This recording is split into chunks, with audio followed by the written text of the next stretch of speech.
देखिए, बाबा साहब का अपमान करने वाले जो लोग हैं वो आज बाबा साहब का ही नहीं बल्कि दलितों का भी अपमान कर रहे हैं, महात्मा गांधी का अपमान कर रहे हैं, इस देश के गायककारों का अपमान कर रहे हैं।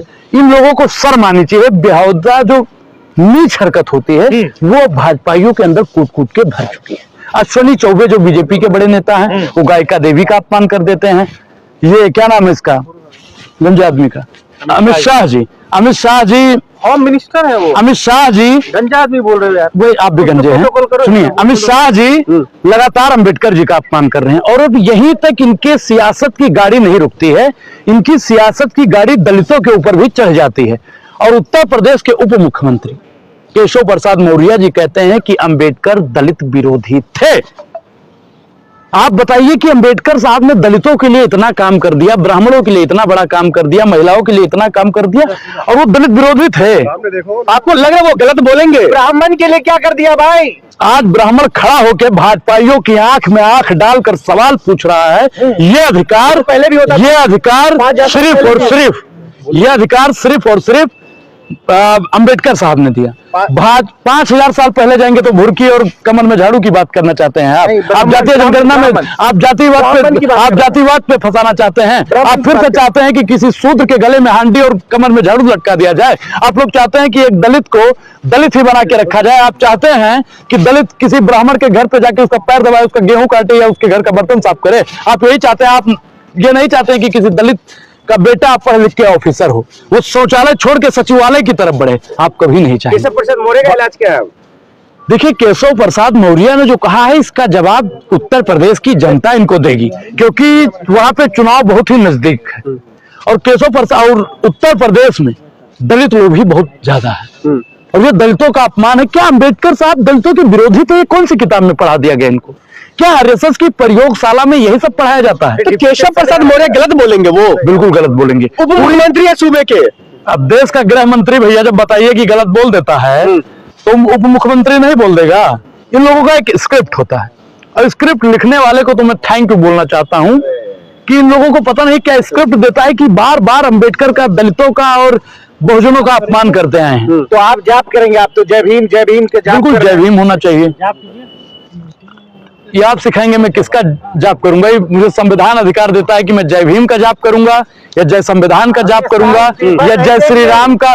देखिए, मैं आपको बता दूं, अमित शाह इस्तीफा देंगे कि नहीं देंगे, लेकिन एक चीज बता दूं कि जिस संविधान की बदौलत आप पत्रकार बने हैं उसी संविधान की बदौलत आपका लाइसेंस रद्द करवा देने का काम अगर कोई करेगा तो अनुराग ओझा करे। सबसे बड़ा सवाल ये है कि अमित शाह के बयान के बाद एनडीए में घमासान मच गया, सरकार गिरने की बात हो रही है, आप कैसे देख रहे हैं? देखिए, सरकार गिरना तो तय है, क्योंकि नीतीश चाचा तो कहेंगे कि हम तो जानते ही रहे कि खेला होगा।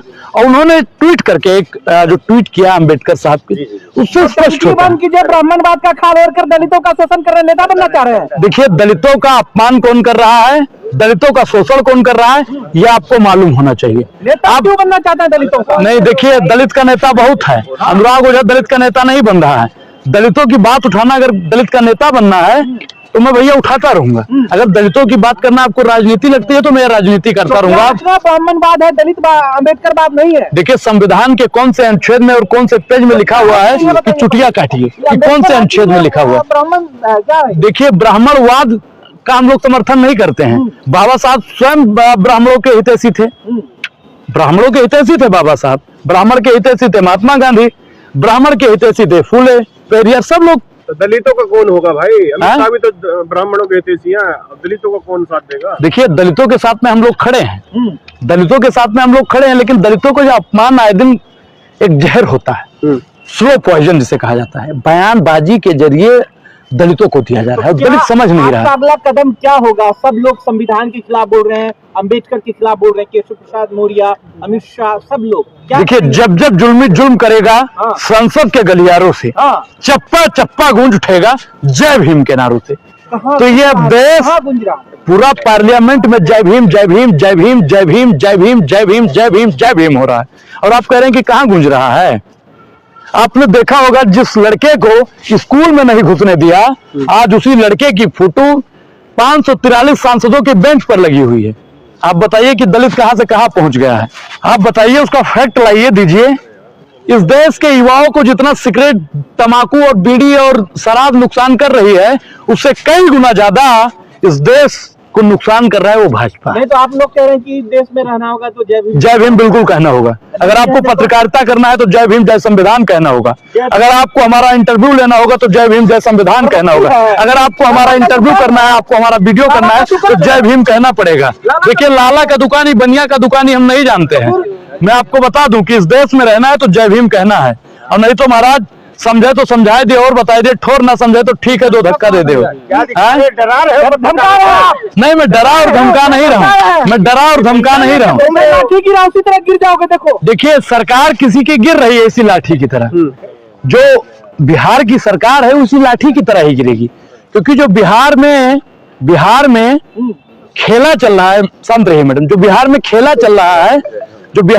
चल रहा है वो जनता समझ चुकी है, और नीतीश चाचा खासकर समझ चुके हैं। क्योंकि आप बताइए, एक पिछड़ा जात का अपमान होता है, नीतीश जी को सभा में नहीं बुलाया जाता है जहां अटल जी का वो होता है, और वहां से नारा क्या लगता है, वहां पे क्या लगता है, जय श्री राम का नारा लगता है, और वहां पे कहा जाता है कि अटल बिहारी वाजपेयी जी का सपना था कि पूरे बिहार में पूर्ण बहुमत की सरकार बने। आप बिहार की भाजपा, देश की भाजपा नहीं चाहती है कि बिहार में कोई पिछड़ा, दलित, आदिवासी। तो क्या यही वजह जो बिहार में सरकार डगमगाई हुई है? बिहार में सरकार गिरने की सबसे बड़ी वजह अगर कोई है तो अम्बेडकर जी का अपमान है। अगर अमित शाह माफी नहीं मांगेंगे, अगर उसका क्या नाम है उप मुख्यमंत्री का, केशव प्रसाद मौर्य, अगर वो माफी नहीं मांगेंगे तो उत्तर प्रदेश से भी इनका टुकड़ा साफ होगा और बिहार से तो इनका टुकड़ा साफ होगा। देखिए, एक लोग ही सवाल पूछे, उनका भी देखिए, एक करके भाई। मेंबर ऑफ पार्लियामेंट संसद में है जी, 131 दलित MP है संसद में, कुछ नहीं बोल रहे, खामोश है। देखिए, बोलता वो है जिनमें जान होती है, अकड़ तो मुर्दों की पहचान। संसद में मरे हुए हैं 131। मैंने ये नहीं बोला है। जो बोल नहीं रहा है अपने समाज के लिए, वो लोग जीवित नहीं। बाबा साहब डॉक्टर भीमराव अंबेडकर रात रात जागा करते थे। उनके पीए ने उनसे पूछा, आप रात भर जागते क्यों? तो उन्होंने एक बहुत ही शानदार जवाब दिया कि मेरा समाज सोया हुआ है। और 131 जो पार्लियामेंट में बैठे हुए सांसद हैं, वो घोड़ा बेचकर AC में रजाई ओढ़कर सोए हुए हैं।